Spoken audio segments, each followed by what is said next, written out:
Salamlar. Axşamınız xeyir olsun. Salamlar hər kəsə. Axşamınız xeyir olsun. Necəsiniz? Necə keçir gününüz? Bugün növbəti bir canlı yayında sizinlə birlikdə olacağıq. Bugün self-sabotaj mövzusundan danışacağım sizlərə. Hansı ki bu öz dəyişimimizə, öz uğurlarımıza, nailiyyətlərimizə mane olmaq barəsindədir. Keçən dəfəki canlı yayımda özgüvən və özdəyər mövzusunda bu barədə suallar çox gəlir. Daha doğrusu gələn sualların hər birisi bu mövzuya, bu problemə işarə eləyirdi. Və mən də qərara gəlmişdim ki, keçən həftə, bu həftə məhz bu mövzuda danışaq. Self-sabotaj nədir? Özümüzə necə mane oluruq? Niyə tam dəyişəcəyimiz anda dəyişə bilmirik? Bir problemlər çıxır, nələrsə yaranır. Hətta bəzən fiziki olaraq nəsə narahatlıqlar yaşayırıq. Sanki bir türlü alınmır bizdə dəyişim, dönüşüm, uğur qazanmaq, pul qazanmaq, yaxşı münasibətlər. Niyə bunlar bizdə baş verir? Bugün bu mövzudan danışacağım. Çox gözlətməyəcəm. Sadəcə bir neçə saniyə gözləyək, qatılım biraz artsın. Ondan sonra mən dərhal başlayacağım sizə izah eləməyə. Ümumiyyətlə, nədir self-sabotaj? Onu necə başa düşməliyik və bu mövzunu izah eləyən bir sıra nəzəriyyələrdən bəhs eləyəcəm. Həm koqnitiv davranışçı nəzəriyyə bunu necə izah eləyir, hansı ki mən sırf bu terapiya ilə işləyirəm, həm də digər bir neçə nəzəriyyələrdən də sizə bəhs eləyəcəm. Şematerapiya və psixodinamik təməlli yanaşmalar bu problemi necə izah eləyir, bunlardan da bəhs eləyəcəm sizə. Həm də təbii ki, olmazsa olmazımız neyrobioloji tərəflərindən bəhs eləyəcəm problemin və son olaraq da təbii ki, həll yolları. Necə bu vəziyyətdən çıxa bilərik? Mənə elə gəlir ki, başlaya bilərik. Hər zaman olduğu kimi mən sizə bir neçə suallar verəcəm və siz cavablayın. Özünüzdə nə qədər bu problemləri görürsünüz? Əgər özünüzdə bu problemləri görürsünüzsə, çata plus işarələri qoya bilərsiniz ki, yəni bu vəziyyət məndə var. Əgər özünüzdə mənim sadaladığım problemləri görmürsünüzsə, çata minus işarəsini qoya bilərsiniz. Birinci sual. Özümə hədəflər qoyuram davamlı olaraq, amma heç vaxt bu hədəflərimin tam sonuna gedib çıxa bilmirəm. Başladığım hər şeyi necəsə yarım qoyuram. Başladığım bir dietanı, başladığım bir idmanı, dil öyrənməyə başlayıram onu. Nədənsə bir türlü başladığım işləri yarıya tam çatdıra bilmirəm, yarıda buraxıram. Özünüzdə bu vəziyyəti görürsünüzmü? Görürsünüzsə çata plus işarəsi yazın. Həm də mən görüm ki, siz məni normal eşidirsiniz, görürsünüz.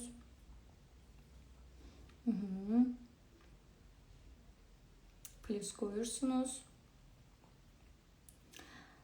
Hansı sferada bu problemi yaşadığınızı da istəsəniz qeyd edə bilərsiniz çatda, əgər uyğundursa sizin üçün. Və burada biz başa düşəcəyik ki, əslində hədəf qoymaq, təkcə hədəf qoymaqdan daha artığıdır. Bugün bunu anlamış olacağıq birlikdə. Məndə olur. Bəli, plus işarələri görürəm ki, yazırsınız. Növbəti sualım bununla bağlıdır. Davamlı olaraq həyatımda dəyişimlər etmək istəyirəm. Öz şəxsi inkişafım üzərinə, münasibətlərim üzərinə, işimi dəyişdirmək ola bilər. Yəni, dəyişimlər istəyirəm. Ola bilər ki, psixoloji hər hansı bir problemlərimdən qurtulmaq istəyirəm. Hansısa bir vərdişimdən azadlaşmaq istəyirəm. Amma bir türlü buna ya addım ata bilmirəm, addım atıramsa da davamlı olaraq uğursuz oluram və düşünürəm ki, məndə bu dəyişim alınmır. Yəni, mən sanki o dəyişməyən vəziyyətimə məhkumam, dəyişim məndə ümumiyyətlə alınmır. Özünüzdə bunu görürsünüzmü? Görürsünüzsə plus işarələri yazın. Sanki dəyişim mənim üçün çətindir, hətta imkansızdır. Dəyişimə ya başlaya bilmirəm, addım ata bilmirəm. Addım atsam belə sonda nəticə ala bilmirəm.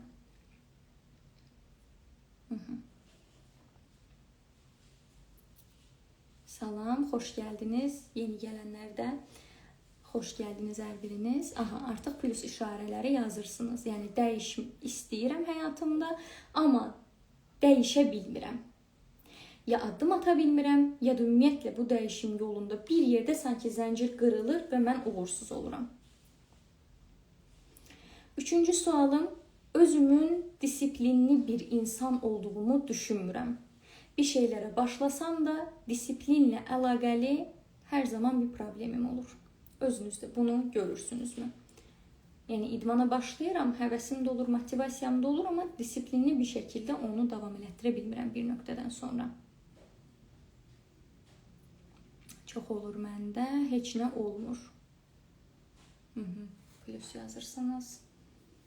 Disiplinlə bağlı da suala artıq pluslar yazırsınız.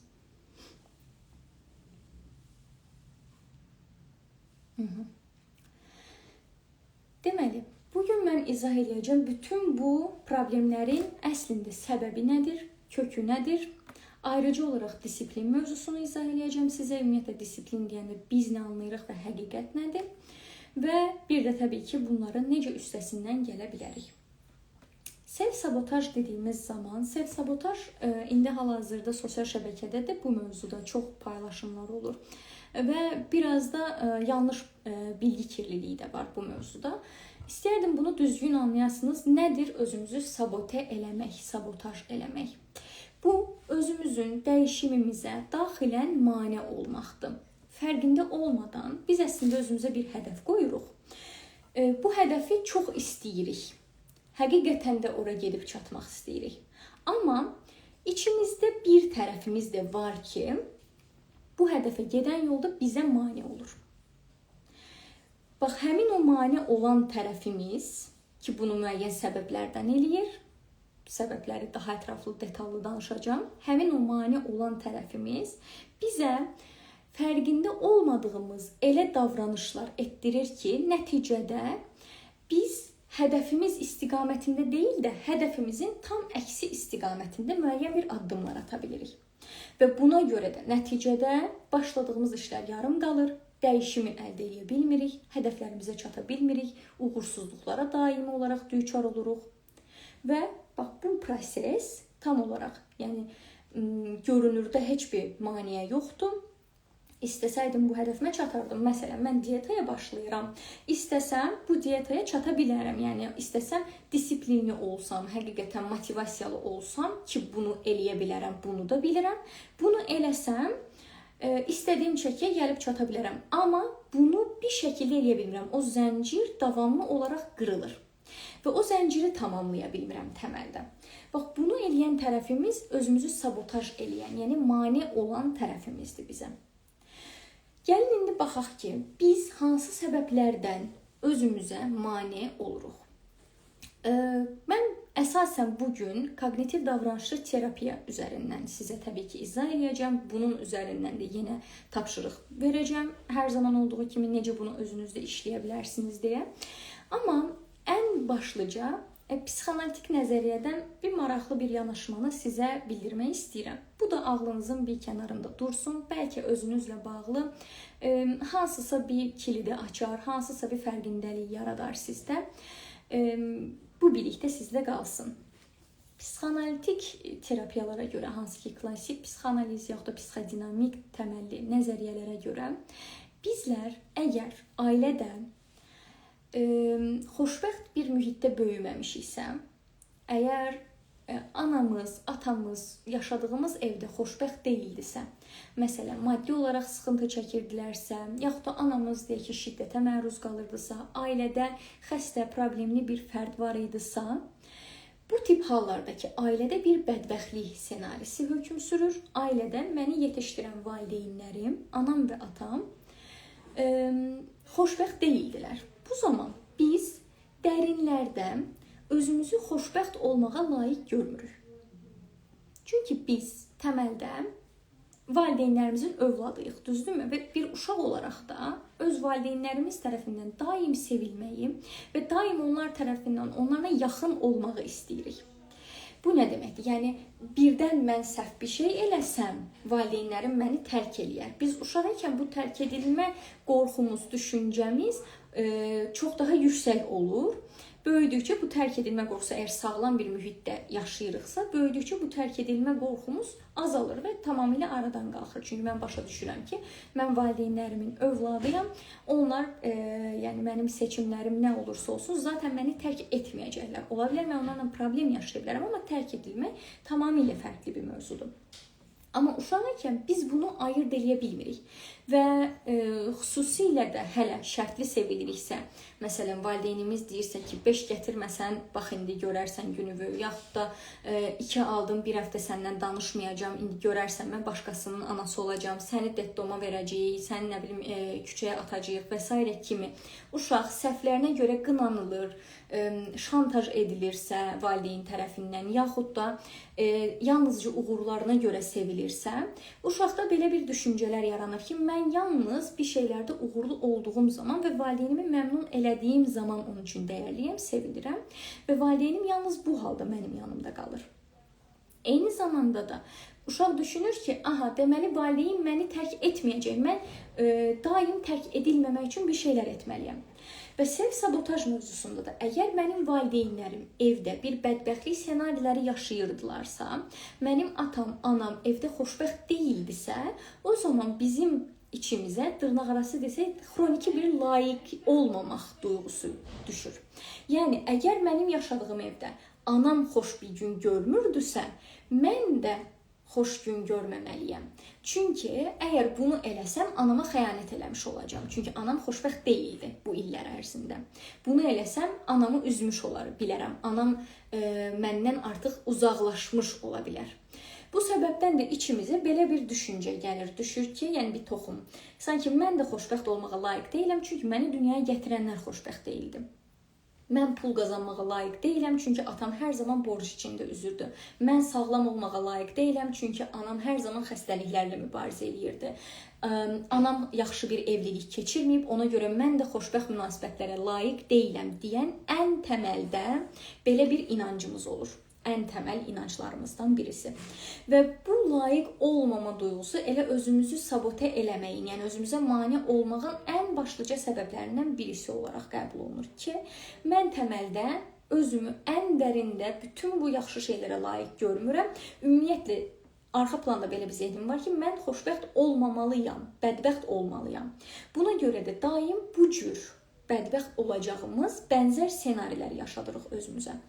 Və bu halda bizim valideynlərimiz əgər təbii ki, valideynlər bizə doğru yanaşmanı göstərmirsə, bizim inkişafımız uğrunda hansı dəstəkləyici addımlar eləmirlərsə, dırnaq arası desək, yəni başları öz problemlərinə qarışırsa, o zaman uşaq da bu hissi ta ki aradan qaldırana qədər, onun fərqində olub aradan qaldırana qədər içində daşıyır və o içində daşıdığı müddət ərzində də bütün fəaliyyətlərində, münasibətlərində, maddi məsələlərində uğursuz ola bilir.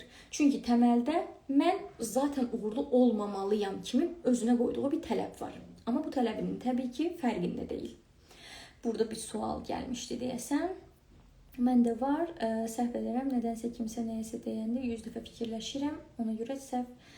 Bu başqa bir şeydir, bunu da izah edəcəm. Bu sırf səhv edərəm, kimsə nəsə deyərdən əlavə valideynlərin bədbəxtlik ssenarisi yaşayıblar və mən də ona görə xoşbəxt olmamalıyam. Sanki bunu eləsəm, anama xəyanət eləmiş olacağam, atama xəyanət eləmiş olacağam. Anam daim atam tərəfindən döyülürdü. İndi mən mənə əl üstündə tutan, mənə hədiyyələr, güllər alan, məni daim sevgisi ilə xoşbəxt eləyən bir partnyor tapsam özümə, onunla münasibəti seçsəm, onda anama xəyanət eləmiş olaram. Anam pis hiss eləyər, anam məndən uzaqlaşar. Mən də sanki anam tərəfindən tərk edilməmək üçün onun kimi bir ssenari yaşamalıyam. Ən arxa planda buna inanırıq. Bu səbəbdən ilk öncə bu fərqindəliyimiz olmalıdır ki, əgər özünüzdə bu dediyim şeyi görürsünüzsə, öncə bunun fərqinə varın. Daha sonra bizlər özümüzü sabote eləyə bilirik, fərqində olmadan bu istiqamətdə addımlar atarıq. Məsələn, mən diyeta eləmək istəyirəm, çox incə olmaq istəyirəm, amma valideynim həmişə artıq çəki problemindən əziyyət çəkibdir. Yaxud da atam elə sırf artıq çəkisi olduğuna görə ürəyində piylənmə getdi və buna görə də infarkt keçirdi, həyatdan köçdü.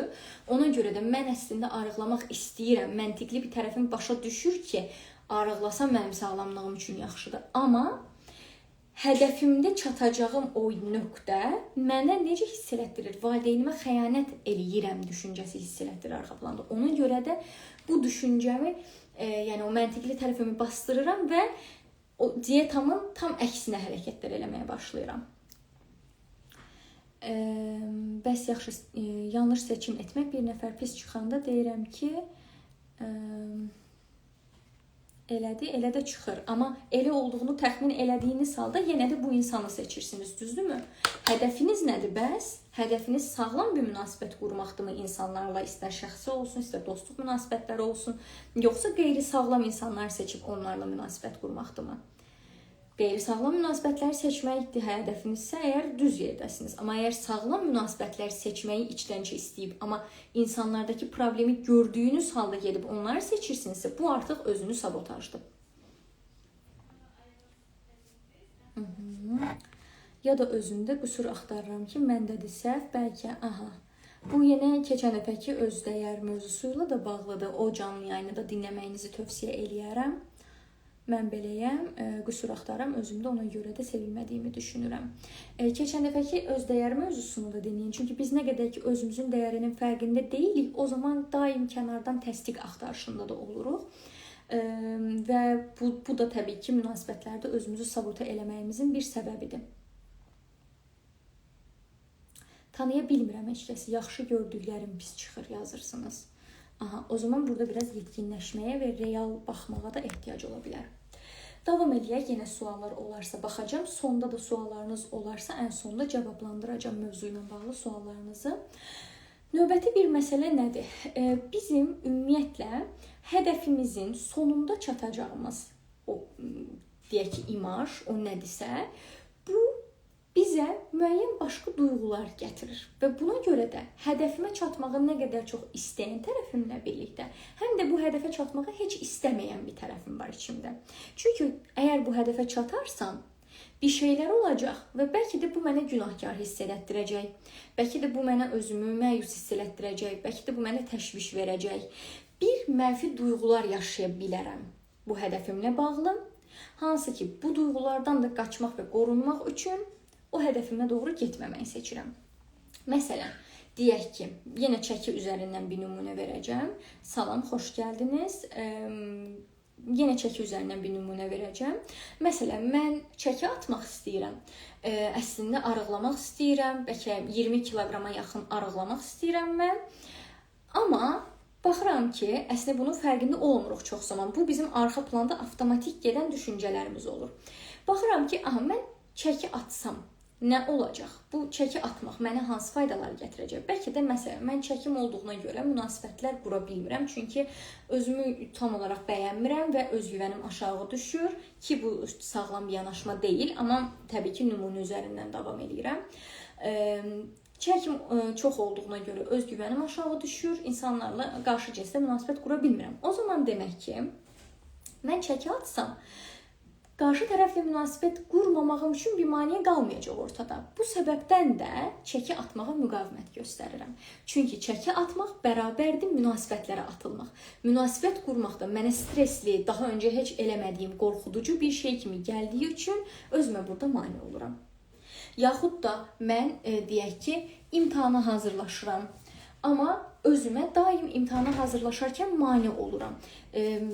Özümü yayındırıram, davamlı olaraq ertəliyirəm, eləyəcəyim hədəfimi, dərsi oxumaq yerinə sosial şəbəkəyə girirəm və s. Niyə eləyirəm bunu? Çünki birdən imtahanda yenə də gedib uğursuz olaram. Uğursuz olsam, ertələdiyim halımda deyə biləcəm ki, okey, onsuz da tam hazırlaşmamışdım, ona görə uğursuz oldum. Amma hazırlaşdığım halımda uğursuz olsam, bu məndə daha böyük bir ağrı yaradacaq. Bu ağrıyla da üzləşə bilməyəcəyim üçün özümü sabote eləyirəm o davranışı yerinə yetirməkdən. Və beləliklə, yəni hədəfim var, hədəfimi çox istəyən bir tərəfim var, o hədəfə çatmağı istəyən bir tərəfim var, amma bir o qədər də bu hədəfə çatmaqdan qorxan tərəfim var. Və bu qorxan tərəfim hansı səbəbdən qorxursa, məhz o səbəbə görə də biz fərqində olmadan özümüzü sabote edirik, özümüzə mane oluruq. Bura qədər sualınız varmı? deyirəm pis bir şey olacaq. Deməli, hədəfinizlə bağlı təşvişiniz var. Burada bir çox inanclar ola bilər. Xoşbəxt olmamalıyam, çünki xoşbəxtliyin arxasından 100% bir bədbəxtlik gəlir. Xoşbəxt olmamalıyam, çünki bizim nəslimizə xoşbəxt olmaq düşmür. Yaxud da imtahanımı verməməliyəm, yaxud da imtahana hazırlaşmamalıyam, çünki uğursuz olaram birdən. Bax, bütün bu inanclar sizi hədəfinizdən geri qoyur. Elə buradaca birinci elə sizə texnikanı vermək istəyirəm. Bugün bu canlı yayından sonra bir dəftər qələm alın və ora yazın. Mənim çatmaq istədiyim hədəfim nədir? Bu hədəfə çatsam nələr dəyişmiş olacaq həyatımda? Bunları sıralayın və bu hədəfimin bu dəyişmiş halımda, hədəfimə çatmış halımda nələr məni qorxudur? Yaxud da nələr məni o hədəfimə, o dəyişmiş versiyama çatmaqdan geri çəkir? Bunu özünüzə sual verin və dəftərdə qeyd edin bütün bu şeyləri. Çox şeyin cavabını tapacaqsınız. Eynən beləyəm yazır xanım. Bəli, bu bir çoxumuzda fərqində olmadan baş verən hadisələrdir. Kimlər ki özündə bunu görür, o qeyd elədiyim texnikanı mütləq bugün seansdan deyirəm, canlı yayından sonra mütləq həyata keçirin. Zaten bu canlı yayınlar da adətən bir qrup terapiyaları tipində keçir. Çünki burada suallarla işləyirik, mən sizə psixotəhsil verirəm, texnikalarla işləyirik. Ona görə də istəsəniz özlərinizdə bunları dəyişdirə də bilərsiniz. Növbəti olaraq mən elə qorxudan bəhs eləmişkən self-sabotajın neyrobiyoloji mexanizmindən bəhs eləmək istəyirəm. Neyrobiyoloji olaraq biz bir hədəf qoyduğumuz zaman beynimizdə nə baş verir? Baxın, bizim beynimizin ən primitiv, ən birincil bir vəzifəsi var. Mən sorsam ki, beynimizin vəzifəsi nədir və mən bu sualı seanslarda da çox verirəm və burada fərqli-fərqli cavablar alıram. Düşünmək, nəyisə analiz eləmək, plan qurmaq və s. İnsanlar bu cür cavablar verə bilərkən bizim beynimizin əsas funksiyaları bunlardır. Bunlar bəli, beynimizin əsas funksiyalarındandır. Amma beynimizin bir insan olaraq ən təməl funksiyalarından birisi bizi həyatda saxlamaqdır. Bu bizim təkamülsəl, ilkel beynimizdən gəlir, primitiv beynimizdən gələn bir siqnaldır ki, beyin bizi həyatda saxlamaq istəyir. Buna görə də bizdə qorxu, təşviş kimi mənfi emosiyalar olur. Çünki qorxu və təşviş bizi həyatda saxlamağa proqramlanmış duyğularımızdır. Məsələn, deyək ki, mən bir meşədəyəm. Əgər bu meşədə mənim içimdə heç təşviş olmasa, mənim ağlımdan heç keçməsə ki, birdən buradan hansısa bir yırtıcı heyvan çıxar və mənə hücum eləyər, mənim zehnim o situasiyada hardan qaça biləcəyini planlaya bilməz və mən o hücuma məruz qala bilərəm. Amma biz meşəyə getdiyimiz zaman ağlımızın bir tərəfində hər zaman bu olur ki, hardansa qaça bilərəm əgər bu meşədə nəsə işlər yolunda getməsə. Bax, bunu bizə düşündürən həmin o həyatda qalma tərəfimizdir. Yaxud da biz bir şey eləməzdən öncə planlaşdırırıq. Niyə? Mənfi bir vəziyyət yaranmasın. Həmin vəziyyətdə özümüzü qoruya bilək deyə. Mən öncədən planlayıram ki, məsələn, bu qədər pul götürürəm bugün özümlə. Bu pulumla, bu maddi vəsaitimlə filan şeyləri eləyə bilərəm. Bunu bizə planladan, o təşvişi öncədən bizə verən tərəfimiz, bizi həyatda saxlamaq istəyən tərəfimizdir ki, bu bizim ilkel dediyimiz primitiv beynimizin bir ünsürüdür ki, bizi həyatda saxlamağa, bir bütün olaraq saxlamağa proqramlıdır. Beynin ən əsas vəzifələrindən birisidir bu. Ən təməl vəzifəsidir hətta. Buna görə də bunun bəs self-sabotajla əlaqəsi nədir? Biz bir hədəf qoyduğumuz zaman özümüzə zehin burada dərhal bir siqnal verir ki, Aynur məsələn idman eləməyə başlamaq istəyir, amma Aynur deyək ki 30 ildir həyatında heç idman eləməyib bugünə qədər. Və artıq Aynurun burada idman eləmək üçün özünə bir hədəf qoymuş olması beyinə bir təhlükə siqnalı verir. Və bu təhlükə siqnalına görə də beyin məni o həmin hədəfdən geri çəkməyə çalışır. Çünki düşünür ki, Aynur 30 ildir idman eləmədiyi vəziyyət ilə mən onu həyatda saxlaya bilirdim, mən ona yaxşı gələ bilirdim, yəni o həyatda qalırdı bu cür. Tamam, bəlkə çəki alırdı, bəlkə qeyri-sağlam olurdu, amma ən azından həyatda qalırdı. İndi tamam, Aynur sağlam olmaq üçün, yaxud da çəki atmaq üçün idmana yazılmaq istəyir, amma ya mən onu orada qoruya bilməzsəm, ya bu dəyişim onunla hansısa bir mənfi duyğular yaradarsa və mən Aynuru həmin vəziyyətdən çıxarda bilməzsəm deyə beyin narahat olmağa başlayır və bu narahat olduğu vəziyyətində də məni həmin hədəfdən geri çəkir. Bir də bizim ən böyük problemlərimizdən birisi, biz hədəf qoyduğumuz zaman illərdir heç eləmədiyimiz şeyi, bu da ikinci bir texnika olsun zaten, heç eləmədiyimiz bir şey birdən-birə özümüzü bombardıman eləmək halında hədəflər qoyuruq. Mən illərdir heç idman eləmirəm, amma birdən-birə özümə başlayıram, hədəflər siyasi tuturam ki, hər gün idmana gedəcəm, trenajöra gedəcəm, orada saat yarım idmanla məşğul olacağam, bu hədəfləri eləyəcəm, nə bilim, bu hərəkətin hərəsindən 50 dənə eləyəcəm, yaxud da diyetaya oturacam, 18 saat yemək yeməyəcəm, aralıqlı oruc eləyəcəm, yaxud da kitab oxumağa başlayacam, hər gün 30 səhifə kitab oxuyacam kimi heç eləmədiyim bir şey birdən-birə eksessiv şəkildə, həddindən artıq şəkildə özümüzə hədəf qoymağa başlayırıq. Və bu zamanda təbii ki, beyin qorxur, deyir ki, bir dəqiqə, mən bunu eləyə bilmərəm. Çünki mən bunu öyrəşməmişəm. Ona görə də ikinci texnika, özünüzə hədəflər qoyduğunuz zaman minimal hədəflərdən başlayın ki, zehin qorxmasın. Zehin sizin hər dəfəsində yavaş-yavaş o hədəfləri yerinə yetirməyinizi gördükcə artıq başlayacaq zaten sizdə daha da çox motivasiya yaratmağa, daha da çox yəni sabotaj əleyhinə başlayacaq bu səfər davranmağa ki, tamam, eləyə bilərsən, yəni sizə dəstəkləyici davranacaq. Amma siz nə qədər ki, beyni qorxudursunuz, beyin də bir o qədər sizdə sabotaj reaksiyaları yaradır. Bu səbəbdən də özümüzə bu cür qorxuducu hədəflər qoyduğumuzda da beyin bizə mane olur. Hətta bunu bəzən fiziki olaraq da eləyir. Bəlkə də ətrafınızda bu cür insanlar şahid olmuşsunuz, yaxud da özünüz bəlkə də yaşamısınız. Bir hədəf qoyuram özümə, tam deyirəm ki, mən 30 gün boyunca bunu eləyəcəm. Bir həftə boyunca da Aynur xanım çox yaxşı gəlirəm, amma bir həftənin sonunda qrip oldum, ağır xəstəlik keçirdim. Ondan sonra bir də hədəfə qayıda bilmədim. Ya da elə bir şey oldu ki, başım qarışdı. Ondan sonra bir də bu hədəfimi həyata keçirə bilmədim. Bədən hətta burada fiziki olaraq sizə maneə qoyur. Görür ki, siz özünüzü yüklüyorsunuz, qorxur və sizə bir xəstəlik yaradır. Sizin başınızı qatacaq bir şey yaradır ki, siz tək oradan uzaqlaşasınız. Bax, bu da neyrobioloji tərəfdir və bunu zehnimizdə bu stres yaratmağımızın nəticəsində artan kortizol ifrazı bu vəziyyəti yaradır. Mən baxım, suallar varmı? Həqiqətən elədir. Yaxşı bir şey olanda da pis düşüncələr insanı buraxmır. Çox belə sanki pis bir şey olacaqmış kimi gəlir. Bəli, bu düşüncələr məsələsinə hələ daha ətraflı gələcəm. Çox sağ olun, bizə çox kömək olursunuz. Siz də çox sağ olun, xoşdur bunu oxumaq. Hər şeyi qabaqcadan düşünmək nədir? Gələcəyi qabaqcadan düşünürəm. Bu təşvişlə əlaqəlidir. Bu təşviş reaksiyasıdır. Əgər bu sizdə həddindən artıqdırsa. Davam eləyək. Deməli, biz başa düşdük ən təməl psixodinamik tərəfini. Biz başa düşdük ikinci hissədəki hədəfimə çatmaq məndə hansısa bir mənfi duyğular yarada bilər.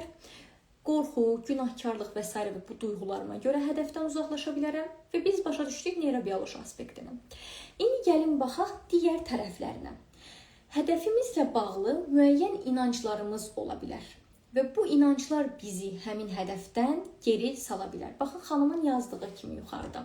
Bir şey olanda düşünürəm ki, pis bir şey olacaq. Bunlar kognitiv davranışlı terapiyada bizim ən çox işlədiyimiz avtomatik düşüncələr dediyimiz düşüncə tərzləridir. Bunlar bizim ağlımızdan avtomatik olaraq keçən, reallığa uyğun olmayan qeyri-sağlam düşüncələrimizdir. Hansı ki, mən düşünürəm ki, görəcəyim iş mükəmməl olmalıdır ya da onu heç görməməliyəm.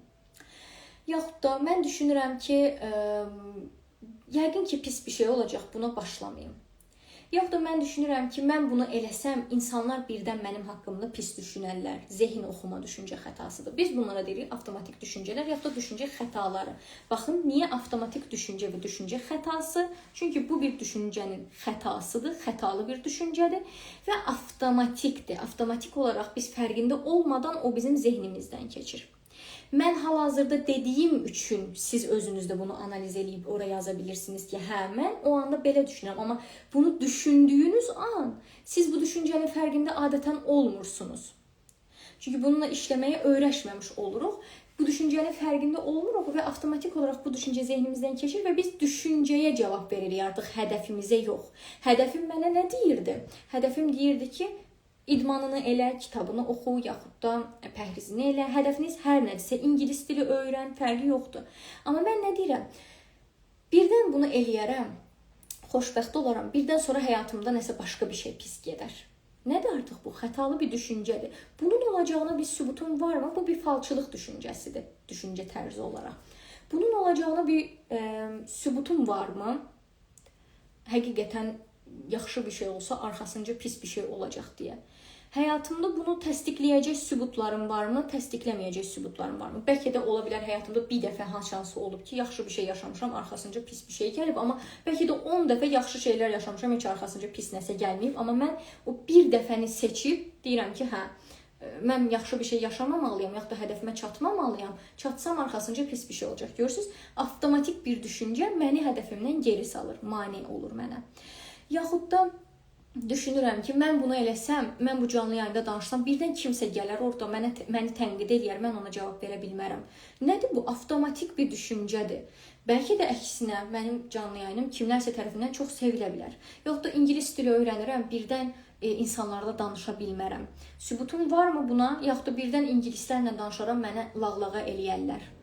Mən burada bir zehin oxuma eləyirəm, amma mən ölkəmə gəlib Azərbaycanca danışan bir ingilisə lağlağa eləyirəmmi? Yox. O zaman onlar da öz ana dillərində danışan insanlara, danışmağa çalışan insanlara lağ etməyə bilərlər. Lağ edirlərsə də zaten bu mənimlə bağlı bir problem deyil, o insanın keyfiyyətlərlə bağlı bir problemdir. Kimi bu düşüncələrimizi sağlam vəziyyətinə qaytardığımız zaman, sağlam alternativlərinə qaytardığımız zaman özümüzə mane olma davranışlarımızda gözlə görülən bir şəkildə azalmağa başlayır. Buna görə də bu düşüncələrimizin də fərqinə varmaq lazımdır. Növbəti bir tapşırıq. Özünüzə mane olduğunuzu gördüyünüz anlarda və bu arada bu dediyim tapşırıqları elə dediyim sıralama ilə də eləsəniz daha yaxşı olar. İlk dediyim həmin ilk tapşırıqdan başlayarsınız. Növbəti ikinci tapşırığı eləyərsiniz. Özünüzə kiçik hədəflər qoymaq və üçüncü hədəfləriniz uğrunda addım atdığınızda və özünüzə mane olduğunuzu hiss elədiyinizdə bunun bir düşüncə qeydini tutun. O anda nələr düşündüm ki, mən hədəfim istiqamətində deyil də hədəfimin tam əksi istiqamətində bir addım atdım. Çünki biz bəzən elə düşünürük ki, baxın mən ilk başda dedim ki, kimlər hədəfini yarıda qoyur, kimlər ertələyir, yaxud da kimlər dəyişə bilmir, daim eyni ssenarilər içərisində sıxışır qalır. Biz bəzən elə bilirik ki, bu bizim talihimizdir, yaxud da bu bizim bir problemimizdir, hansı ki, yəni daim bizimlə qalacaq, daim biz heç nəyi dəyişdirə bilmirik özümüzdə və s. Amma bu belə deyil təbii ki. Biz sadəcə nə məni hələ də dəyişimdən geri qoyur, onun fərqində deyilik və bu canlı yayında dediyim şeylər məhz sizi o dəyişimdən geri qoyan vəziyyətlərdir. Və buna görə də fərqində olun öncəliklə ki, o anda nə düşündüm ki, özümə mane oldum. Mən diyet eləmək istəyirdim, mən çəki atmaq istəyirdim, amma nə düşündüm ki, əksinə getdim bir dilim tort yedim, diyetamı pozdum. Bax, bunun fərqində olmaq önəmlidir. Fərqində olduqdan sonra işlər daha da asanlaşır, çünki siz burada yəni başa düşürsünüz ki, hansı düşüncə, hansı inanc sizi bundan geri qoyur. Bununla yanaşı olaraq bir də bizim təməl uşaqlıqdan olan inanclarımız ola bilər. İndi bundan da bəhs eləyəcəm. Baxım öncə başqa suallar varmı burada? Məndə elədim. Təşviş necə aradan qaldıra bilərəm? Təşviş tamamilə fərqli bir mövzudur. Başqa bir ümumiyyətlə canlı yayın mövzusudur. Bundan daha ətraflı danışmaq lazımdır. Amma mənim YouTube səhifəmdə bununla bağlı sizə kömək eləyə biləcək canlı yayınlar var. Məndə elədir, xoşbəxt olmaq qorxusu var, hər şey yaxşı ikən görəsən nəsə olacaq, üzüləcəm deyə düşünürəm və olur. Olurmu, yoxsa siz həmin situasiyaları gedib seçirsinizmi? Bir, buna diqqət edin. İkincisi, hansı sübuta və əsasa görə düşünürsünüz ki, yaxşı bir şey olsa, arxasınca da mütləq pis bir şey olmalıdır. Bu qanun harda yazılıb? Yəni sizi buna inanmağa vadar edən şey nədir? Sizcə bu həqiqətən sağlam bir düşüncədirmi? Və növbəti sualım, bu düşüncəyə inanmaq sizə nə verir? Fayda mı verir, yoxsa zərər mi verir? Həmişə imtahana gedəndə nə isə gəlirdi başıma.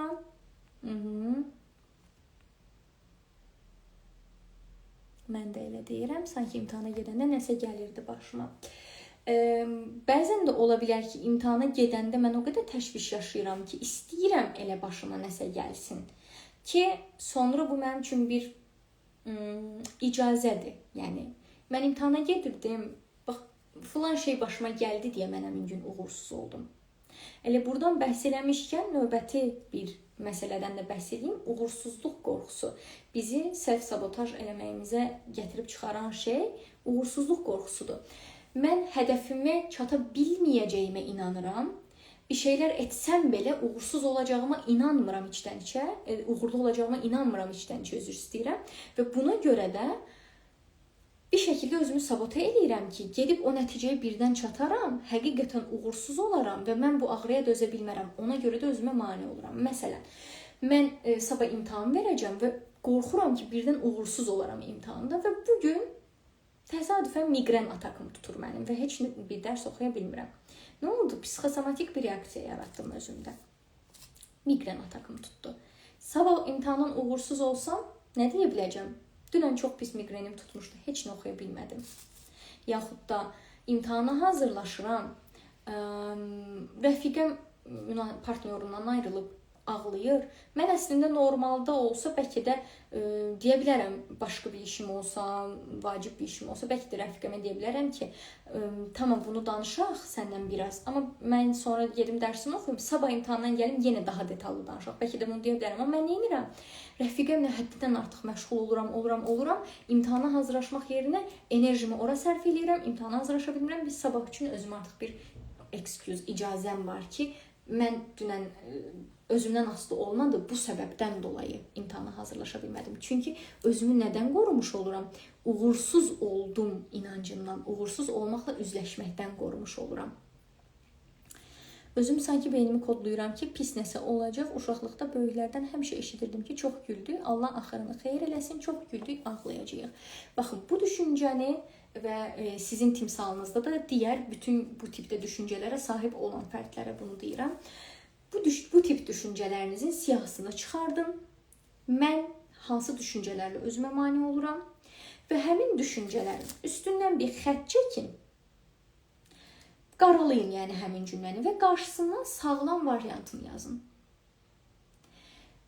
Xoşbəxt olduqdan sonra yenə də xoşbəxt hadisələr yaşaya bilərəm. Xoşbəxt olmaq arxasınca bədbəxt nəsə yaşayacağım mənasına gəlmir. Bu düşüncə mənim deyil. Bu nənəmin düşüncəsi idi, yaxud da anamın düşüncəsi idi. Mən buna inanmamağı seçirəm. Xoşbəxt olsam da səhərsi gün yenə də xoşbəxt olacaq, yüzlərlə səbəbim ola bilər. Bunu yazın və bu yeni düşüncələrinizi özünüzə tez-tez təkrarlayın. Siz bu düşüncəyə niyə hal-hazırda heç bir səbəb olmasa belə inanırsınız? Çünki uşaqlıqda o sizə o qədər təkrarlanıb ki, bu sizin zehninizə yeriyib sanki bir növ. İndi yeni alternativ düşüncə yaratmaq lazımdır burada. Və bunu dediyim qaydada eləyirsiniz. Yazırsınız siyah şəklində bu düşüncələri və yazdıqdan sonra bunları qaralayıb qarşısından ox qoyub sağlam düşüncələr yazırsınız və bu sağlam düşüncələri ən az 10 gün, hətta daha çox olsa 21 gün olsa daha idealdır, 60 gün olsa ümumiyyətlə superdir, amma ən az 10 gün özünüzə təkrar eləyirsiniz. Telefonunuzun ekranına yaza bilərsiniz, nə bilim bir vərəqə yazıb yastığınızın yanına qoya bilərsiniz ki, hər səhər görəsiniz. Bir şəkildə özünüzə tez-tez təkrarladırsınız ki, inanclar dəyişsin. Növbəti olaraq, xanım yazır ki, bəli, elə düşünürəm. Yəni, uğursuz olmaqdan qorxduğum, çəkindiyim üçün özümü sabote eləyirəm. Çünki bu məni uğursuzluqdan qorumuş olur. Bəs niyə səhv etməkdən qorxuram? Səhv etmək sizin üçün nə mənaya gəlir? Səhv etsəniz nə baş verəcək ki, bu sizi qorxudur? Bunu cavablayın.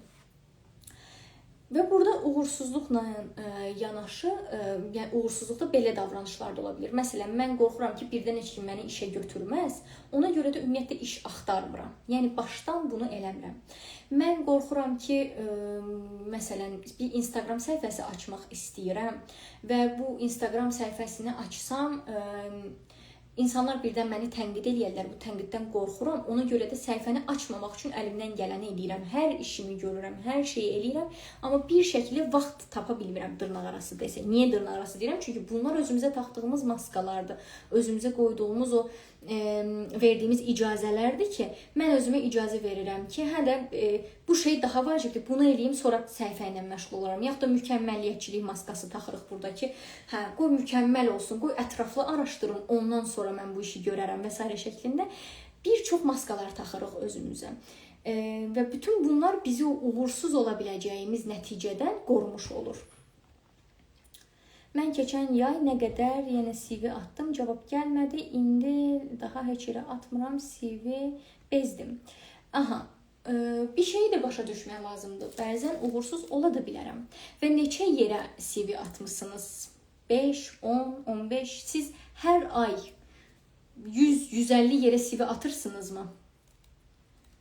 Bunu eləyirsinizmi? Yoxsa siz 4-5 dənə CV atıb uğursuz olduğunuzda geri çəkilirsinizmi? Buna baxmaq lazımdır. Bir. İkincisi, siz əgər 100-150 yerə CV atırsınız, əgər yenə uğursuz olursunuzsa, baxmaq lazımdır ki, mən niyə uğursuz oluram? Yəni, uğursuz oldum, geri çəkilirəm deyil də, bəlkə mənim CV-mdə ən bəsit, yəni, orada nəyisə düzgün ifadə eləməmişəm, yaxud da CV-mi o qədər məsələn, qeyri-profesional hazırlamışam deyə CV-m diqqət çəkmir, cəlb edici olmur və insanlar mənə iş vermirlər. Yəni, harada səhv eləyirəm ki, işə alına bilmirəm. Əgər siz bunu hər gün 5 yerə CV atır və bu nəticəni əldə edirsinizsə, yox, amma siz ay ərzində 3 dənə yerə CV atırsınız və oradan cavab gəlmədi və siz deyirsinizsə ki, mən bezdim, bu artıq yenə də self-sabotajdır. Hər ikisi self-sabotajdır, amma siz artıq burada ümumiyyətlə yəni o məyusluq, qurban maskasını taxaraq bu işdən özünüzü kənarlaşdırmış olursunuz. Hamı mənə güləcək, pis deyəcəklər. Arxamca danışacaqlar. Səhv etsəniz, bu sizin üçün bu mənaya gəlir. Arxamca danışacaqlar. Arxanızca danışmaları nə mənaya gəlir bəs? İnsanlar sizin arxanızca danışa bilərlər. Bəzi insanlar bunu eləyirlər. Yəni, mənim də arxamca danışırlar, sizin də arxanızca 100% ki, danışırlar. Hər buradakı canlı yayındakı hər kəsin arxasınca ən az bir dəfə danışmışlardır. Amma sizin belə bir tələbiniz var insanlardan ki, mənim arxamca danışılmamalıdır. Danışılması nə mənaya gəlir? Bunu da düşünün. 100-150 atmıram, xeyr, amma atdığım hər yerdən cavab gəlmir. Baxın, burada artıq özünüzü analiz eləməyə ehtiyac var. Haralara CV atıram və məndə əksik görülən tərəf nə ola bilər ki? Bəlkə mən düz bir strategiyadan istifadə eləmirəm ona görə. Buna da baxmaq lazımdır. Hər vaxtınız xeyir olsun. Xoş gəldiniz. Yeni qatılanları da salamlayıram. Deməli, biz baxdıq avtomatik düşüncələrimizə, kognitiv davranışlı terapiyaya görə və indi biz baxacağıq təməl inanclarımıza. Bir də bizim daha təməldə, daha dərində özümüzlə bağlı inanclarımız var ki, bunlar da bizə özümüzü sabote eləməyimizə gətirib çıxaran təməl səbəblərimizdir. Məsələn, mən uşaqlıqdan inanmışam ki, mən onsuz da yetərsiz bir insanam. Yaxud da mən onsuz da bədbəxt bir insanam. Mən sevilmirəm, bəyənilən birisi deyiləm. Yaxud da mən heç vaxt onsuz da uğurlu münasibət qura bilməyəcəm. Bir şəkildə ya özümüz nələrsə yaşayaraq buna inanırıq, ya çevrəmizdə, ailəmizdə bunlara bir şəkildə inandırılırıq. Yaxud da valideynlərimiz birbaşa olaraq bizə bunu deyirlər, yaxud da biz onları müşahidə eləyərək bu inancları öyrəniriksə, bu halda biz nə etmiş oluruq? Bu inancımızı sübut eləmək üçün bir ömür yaşayırıq. Nəinki travma deməyək də inanclar deyək, uşaqlıq travmaları deyil. Bu hər zaman bir travmadan qaynaqlanmaya bilər. Bu sadəcə bir inanc olmuş ola bilər. Bəzən bir serialda belə biz bir şey görüb beynimizə bir inanc olaraq yaza bilərik. Ona çox inana bilərik və bu bizim həyatımızı formalaşdıra bilir. Həmin o inanclarımız, hansı ki, mən inanıram ki, mən onsuz da yetərsiz bir insanam və ona görə də zaten mən uğurlu ola bilməyəcəm və ona görə də 3 dənə yerə CV atıram. Misal üçün, bunu sizin timsalınızdan demirəm, mən bayaq bu CV misalını yazan fərdin üzərindən demirəm, mən bilmirəm çünki siz bu prosesi necə həyata keçirirsiniz. Amma belə bir senari düşünək ki, məsələn, mən cəmi 3 dənə CV atıram. Niyə eləyirəm bunu? Elə rədd cavabı almaq üçün eləyirəm. Çünki mən təməldə nəyə inanıram? Yetərsiz insan olduğuma inanıram. Yetərsiz insan olduğuma inandığım üçün də bu inancı özümə sübut eləməyə çalışıram. Bax, mən həqiqətən də yetərsizəm və 3 dənə CV atıram bir yerə və uğursuz oluram və deyirəm ki, gördünüz, mən cəhd də göstərdim, amma yenə də yetərsizəm, yenə də uğursuzam. Yaxud da mən qurban olduğuma inanıram, bədbəxt bir insan olduğuma inanıram və daim bədbəxt olacağım ssenarilər yaradıram özümə. Tam yaxşı gedən bir münasibətimdə daim problemlər çıxartmağa başlayıram. Çünki sevildiyimə içdən-içə inanmıram. Yaxud da partnyorumla daim ona tənqidi yanaşıram, yaxud da heç mənə yanaşılmasını istəməyəcəyim şəkildə yanaşıram və sadəcə sübut eləməyə çalışıram ki, bax gördüm, mən münasibət də qurdum, amma tərk edildim. Yaxud da tam əksinə gedib elə məni tərk edəcək insanları seçirəm, sırf inanclarımı, sübutunu yaşamaq üçün. Buna görə də inanclarımızı da dəyişdirmək önəmlidir. Bunu eləmənin də ən gözəl üsulu inanclarımızın tam ziddinə inanc formalaşdırmaq, yəni yetərsizəm deyil də bir çox işdə yetərliyəm şəklində bir inanc formalaşdırmaq və inanclarımızın əksinə də davranışlar göstərmək. Bu da növbəti bir addımdır, amma əgər təməl inanclarınız bu dediyim texnika ilə işə yaramırsa, yəni bu dediyim texnika sizdə işləmirsə, bəzən təməl inanclarımızı dəyişdirmək üçün daha dərin texnikalara və daha uzun müddətli işə və bir dəstəklə görülən işə ehtiyac ola bilir. Çünki biz bu təməl inanclara uşaqlıqdan inandığımız üçün bu artıq bizim dünyanı görmə şəklimiz halına gəlir və bu dünyanı görmə şəklimiz də bir nöqtədən sonra bizim başqa cür düşünə bilməməyimizə gətirib çıxarır. Buna görə bəzən təməl inanclarla işləmək, avtomatik düşüncələrlə işləmək qədər rahat olmur və burada kənardan bir gözə ehtiyac olur. Bu zamanda təbii ki, psixoterapiyaya müraciət eləyə bilərsiniz.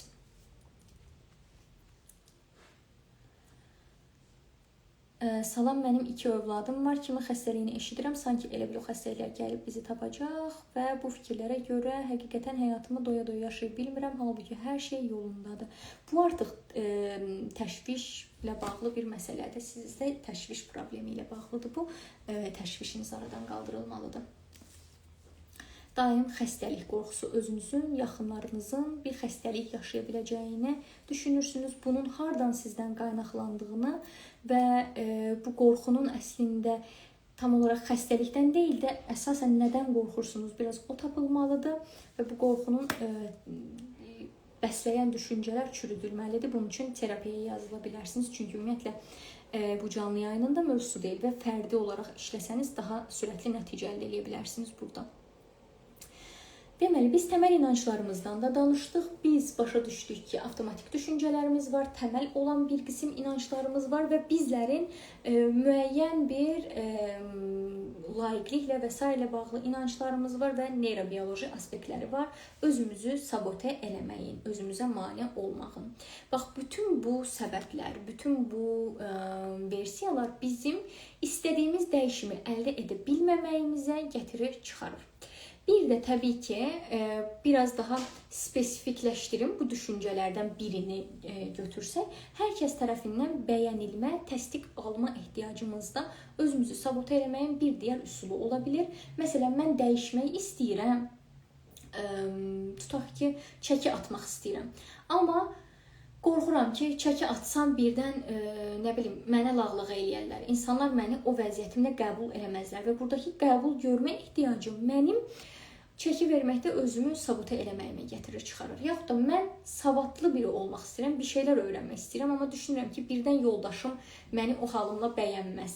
Ona görə də yoldaşımı məmnun eləmək üçün özüm bu şeydən uzaqlaşıram. Mən bir yerə getmək istəyirəm, amma deyirəm birdən anam buna əsəbləşər. Yəni daim başqa insanları təsdiq eləmə ehtiyacım özümün istəklərimi, özümün hədəflərimi arxa plana atmağıma gətirir, çıxarır ki, bu da fərqində olaraq və yaxud da olmayaraq özümüzü sabote eləməyimizin bir səbəbidir.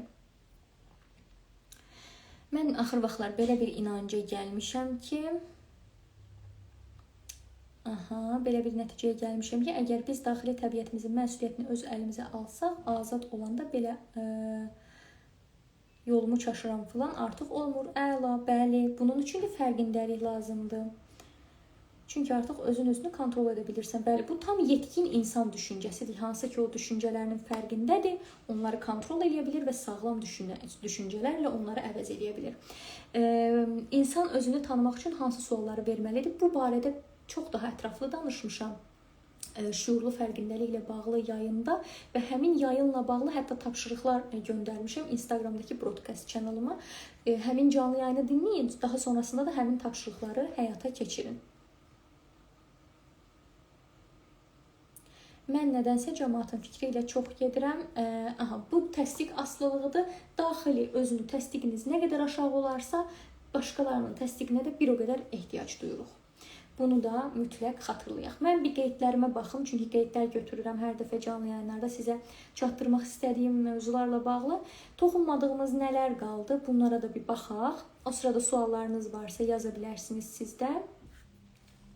Deməli, zehnin yeniliyə qarşı reaksiyasından danışdıq. Bir də disiplin mövzusunu mən sizə demişdim ki, daha ətraflı açıqlayacağam.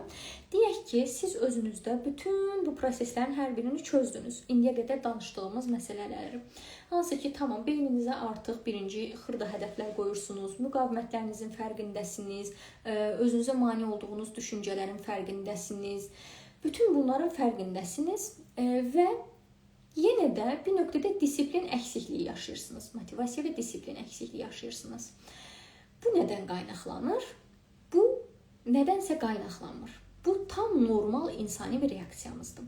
Çünki biz robot deyilik və bir nöqtədə motivasiyamız düşə bilər elədiyimiz şeyə qarşı, disiplinimiz azala bilər elədiyimiz şeyə qarşı. Və bu nöqtədə siz başa düşməlisiniz ki, motivasiya və disiplin bir-birindən ayrı iki anlayışdır. Biz gözləsək ki, məsələn, mən idmana yazılmışam və mən bir il trenajora gedəndə hər gün eyni motivasiya ilə gedəcəm ora. Bu çox yanlış bir gözləntidir. Təbii ki, bu qeyri-mümkündür. Çünki motivasiyanın bitdiyi nöqtədə biz bəzən o hədəfimiz uğrundakı addımları istəməsək də eləməliyik. Bax, o istəməsək də motivasiyamız olmasa da elədiyimiz nöqtə disiplindir. Disiplin hər zaman motivasiyadan gəlmir. Disiplin elə ən çox da motivasiyanın olmadığı nöqtələrdə lazım olur. Çünki bir çoxumuzun disiplinlə bağlı belə bir yanlış anlayışı var ki, mən disiplinli olmaq üçün %100 həmişə motivasiyam olmalıdır. Mən necə eləyim ki, motivasiyalı olum? Siz elə birinci bunu qəbul eləməlisiniz ki, siz bəzən motivasiyalı olmayacaqsınız. Amma motivasiyalı olmadığınız halda da disiplinli davam eləməlisiniz. Bilirsiniz necə düşünün? Siz aylıq maaş aldığınız bir işiniz var. Siz 30 gün boyunca o işe gedirsiniz. Və o işin sonunda, ayın sonunda siz maaş alırsınız. Düzdürmü? Budur sizin hədəfiniz. Hədəfinizə çatdıqda tutaq ki, siz 1000 manat maaş alırsınız. Siz hər gün o işə eyni motivasiya ilə gedirsinizmi? Hər gün çox gülücüklər saçaraq gedirsinizmi o işə? Yoxsa bəzi günlər çox motivasiyalı olursunuz, amma bəzi günlərdə əksinə heç motivasiyanız olmur. Yenə də amma siz oranın işçisisiniz və bu sizin məsuliyyətinizdir və siz getməlisiniz, düzdürmü? Getməsəniz, bir dəfə, iki dəfə getməsəniz, nəticədə o maaşı əldə edə bilməyəcəksiniz, sizi işdən atacaqlar. Baxın, hədəfləriniz qarşısında da bu cür düşüncə formalaşdırmaq önəmlidir. Mən ingilis dilini öyrənirəm. Bir gün həqiqətən mənim buna çox həvəsim olacaq, çox motivasiyam olacaq ki, mən bu dili öyrənim. Amma bəzi günlərdə buna heç motivasiyam olmayacaq. Bəzi günlərdə bunu heç eləməyə həvəsim olmayacaq. Amma həmin gün belə açıb bir dənə söz öyrənə bilirəmsə, həmin gün belə açıb bir dənə ən azından 5 dəqiqəlik videoya belə baxıramsa, artıq bu disiplindir. Və disiplin, yenə də deyirəm, hər zaman motivasiyadan dolayı gəlmir. Bir çox hallarda elə disiplin motivasiyanın olmadığı nöqtələrdə bizə lazım olur. Bəs necə edək ki, fikrimiz özümüzdə olsun, cəmaat nə deyər də yox, özgüvən, özdəyərlə bağlı canlı yayını dinləyin. Əgər o yayındakı mövzular sizə yetmirsə, bəs eləmirsə, terapiyaya yazılın. Özgüvəniniz, özünə dəyəriniz nə qədər çox olsa, insanların təsdiqinə bir o qədər az ehtiyac duyacaqsınız. Deməli, disiplinlə də bağlı mən sizə bildirdim və mən istəyərdim bir haşiyə də çıxım. Bu özünə mane olma məsələləri bizim terapiyada da çox qarşımıza çıxır. Bəzən fərd bir hədəf uğrunda gəlir, məsələn, elə buradan nümunə verim, özgüvənli və özdəyərli olmaq nümunəsindən. Bəzən fərdlər elə tutaq ki, bu hədəflə gəlir terapiyaya, 1 seans, 2 seans, 3 seans gəlir, nəticə də alır, amma terapiyaları dayandırır.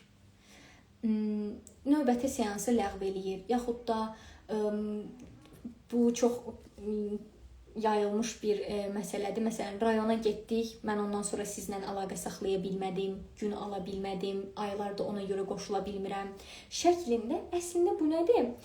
Fərd özünü prosesdən geri çəkir. Geri çəkməkdəki məqsəd nədir? Özgüvənli olsam, qayıtdıq ikinci punktda. Özgüvənli olsam, bu mənə hansısa bir zərərlər verəcək həyatıma. Ya hansısa bir mənfi duyğunu verəcək, ya özgüvənli olmağımın nəticəsində nəyinsə baş verə biləcəyindən qorxdum.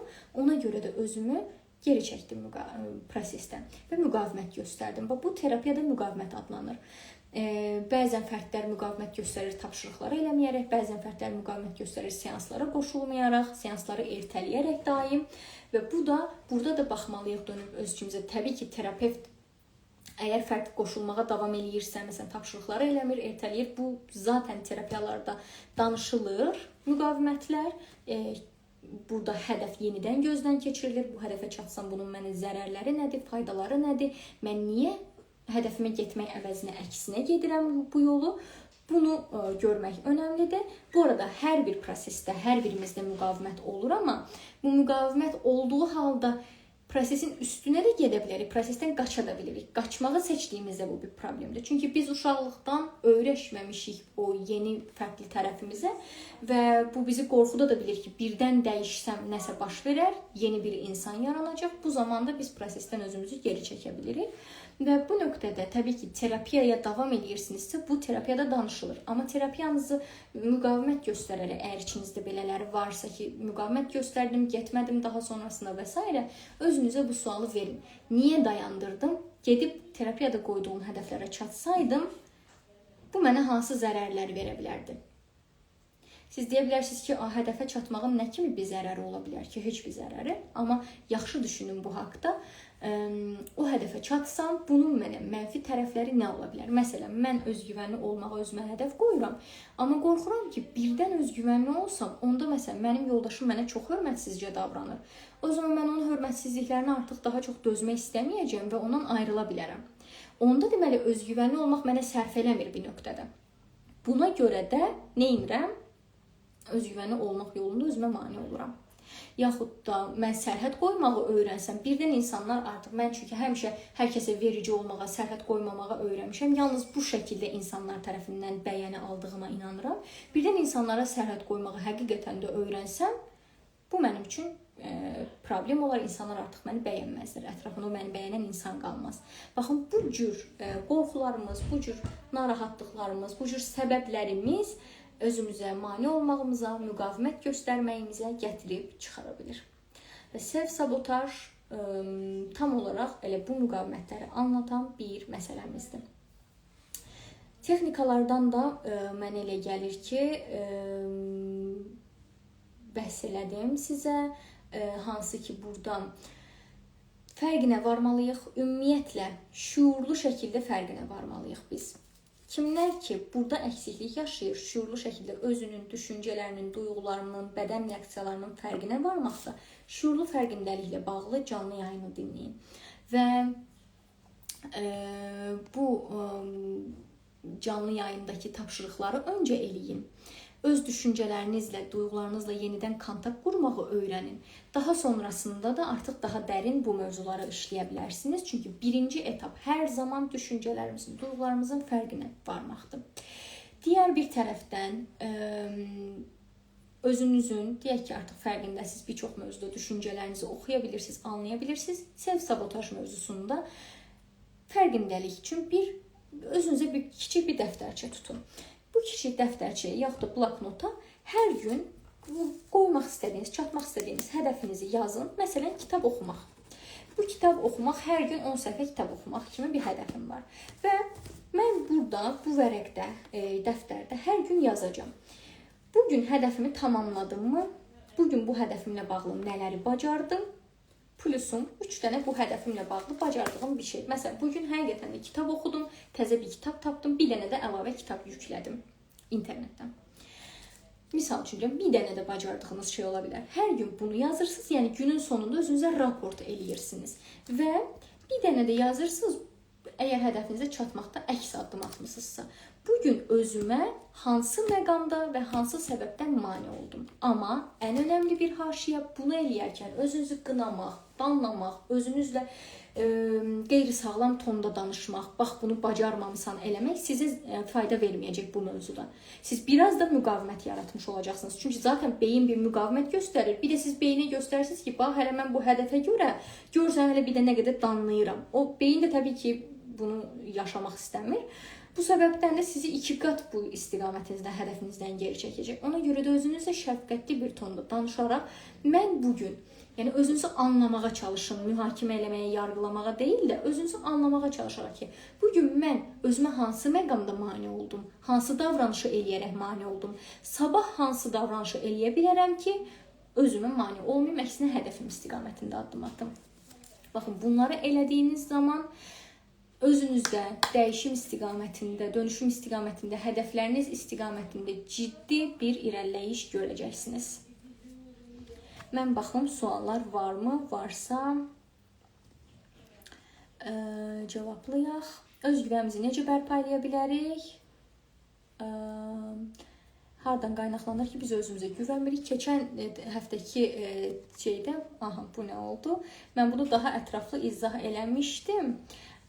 Oradan dinləyə bilərsiniz. Mən nəsə elədim burada ki, hansı ki bunu dəyişdirə bilmirəm.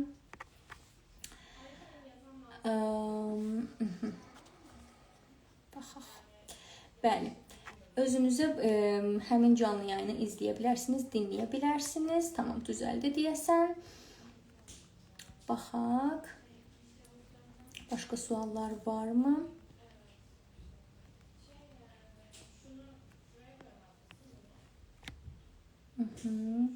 Gözəl sözlər yazanlar üçün təşəkkür eləyirəm. Məndə hal-hazırda 1 saniyə itdi deyəsən mesajlar.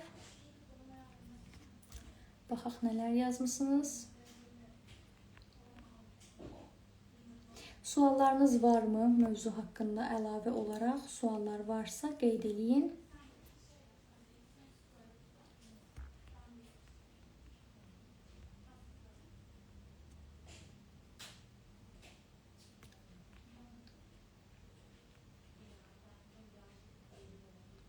O qədər gözəl psixoloji şeylər öyrənirəm ki, axır vaxtlar, mən diqqət edirəm, siz hər dəfə canlı yayınlara da qoşulursunuz və bu qoşulduğunuz yayınlar, bu dinlədiyiniz məlumatlar, əgər bunları tətbiq də eləyirsinizsə, təbii ki, bu sizə dəyişimi, dönüşümü gətirir. Çünki bütün bunlar beynimizi həm də neyrobioloji aspektdən dəyişdirən bir proseslərdir. Yəni, bunları həqiqətən, nədənsə bu davamlı olaraq dəyişir. Bunları həqiqətən tətbiq elədiyiniz zaman artıq özünüzdə avtomatik bir dəyişimləri müşahidə eləmiş olursunuz. İnsanların davranış tərzinin dəyişimi məni düşündürür, amma əvvəlki qədər xəyal qırıqlığı yaratmır. Düzgün davranış nə olmalıdır, onu seçə bilmirəm. Düzgün və yaxud da səhv davranış deyə bir şey yoxdur. Sizə necə hiss elətdirir onların davranışı, buna baxmalısınız.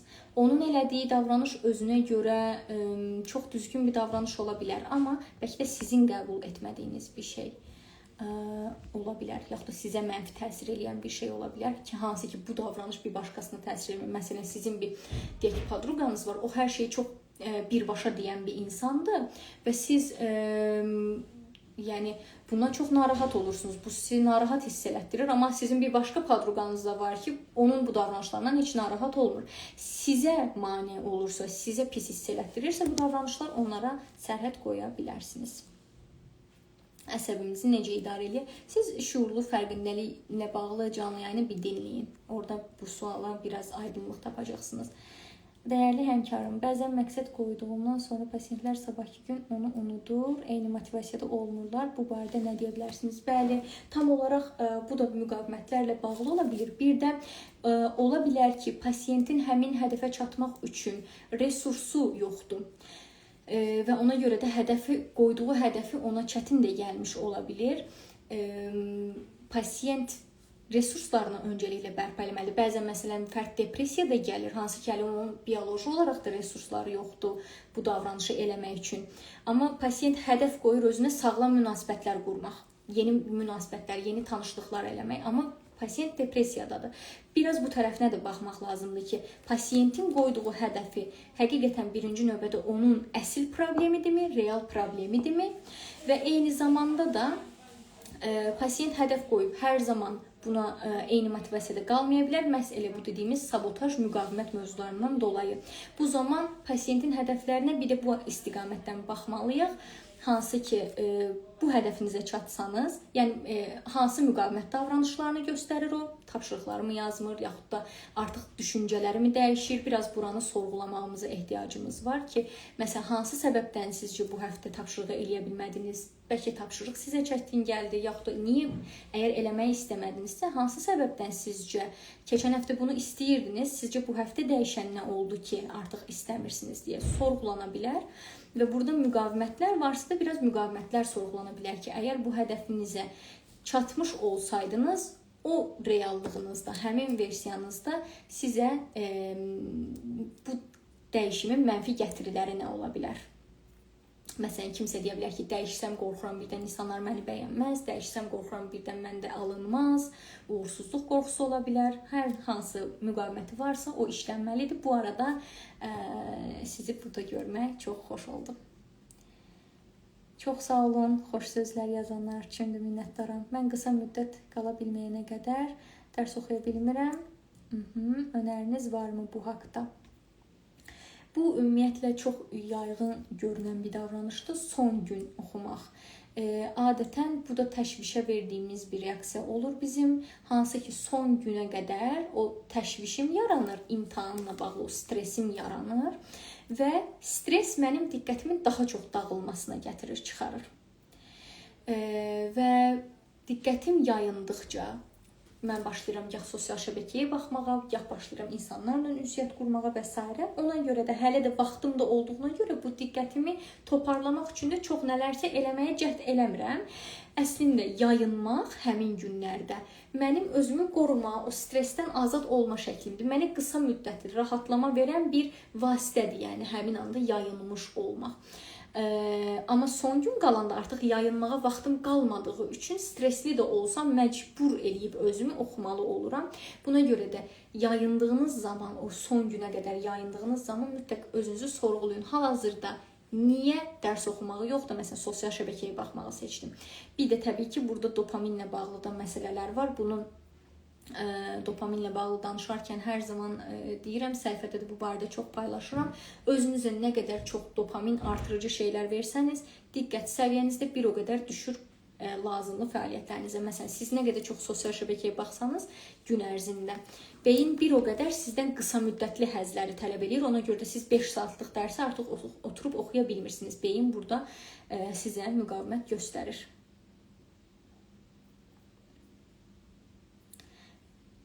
Siz sağ olun, xoşdur, faydalana bilirsinizsə. Çox sağ olun xanım, mən təşəkkür edirəm burada olduğunuz, dinlədiyiniz üçün. Xoş oldu sizi görmək. Ümid edirəm sizin də bütün işləriniz qaydasındadır.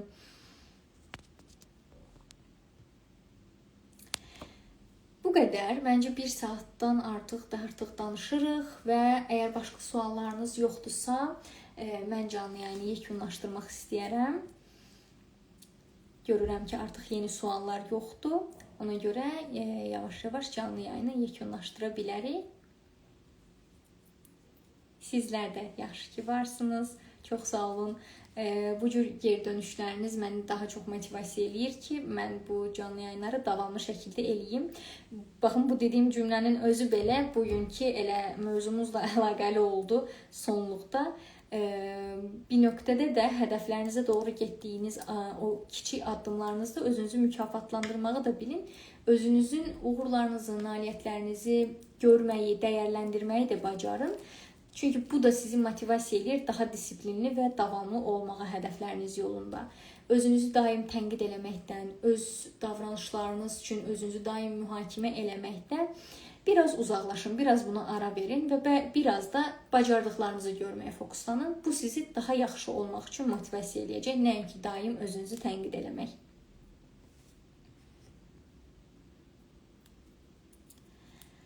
Növbəti həftənin mövzusuna mən qərar verməmişəm hələ, sözün açığı. Bəli, yayını yerləşdirəcəm YouTube kanalına. Ola bilər ki, elə təsdiq asılılığından danışa bilərik, amma hələ bunu biraz düşünəcəm. Qərar verdiyim zaman mütləq storylərdə sizinlə paylaşacağam. Storylərdə izləyin. Oradan tez-tez post olaraq paylaşmadığım bir çox mövzularda storydə paylaşıram.